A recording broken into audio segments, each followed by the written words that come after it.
আশেপাশে কেউ কি আছেন? আমাকে একটু সাহায্য করেন, আমি অন্ধ, চোখে দেখতে পারি না। অন্ধ ছেলে, বাড়িতে তো প্রচুর টাকা, আশেপাশে কেউ নাই, টাকাগুলো নিয়ে যায় তাহলে কেউ দেখতে পাবে না।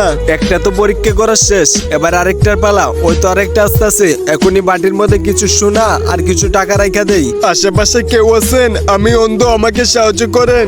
ছেলেটা তো অন্ধ, তবে ছেলেটার বাটিতে তো প্রচুর টাকার প্রচুর গয়না আছে। পরীক্ষা করে দেখি তো ছেলেটা সত্যি অন্ধ কিনা। যদি অন্ধ হয়ে থাকে তাহলে বাটিতে থাকা সকল কিছু নিয়ে পালিয়ে যাব।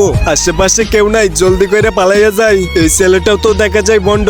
ওই তো আরেকটা আছে, এটাকে পরীক্ষা করে দেখতে হইব। জলদি করে এক বান্ডিল টাকা এখানে ফলাই রেখা দেই। কেউ কি আছেন? অন্ধ লোকটাকে একটু সাহায্য করেন।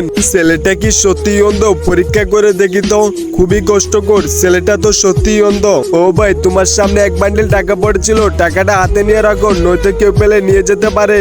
অফিসের সকলে মিলে ভালো মেয়েটাকে অপমান করতেছিল, সে সময় এন্টিনে কোম্পানির বস লে বাকিটা ইতিহাস। সবাই তো অবাক। ফটোটি সুন্দর মনে করে থাকলে ভিডিওতে একটা লাইক করে চ্যানেলটা সাবস্ক্রাইব করে দিও।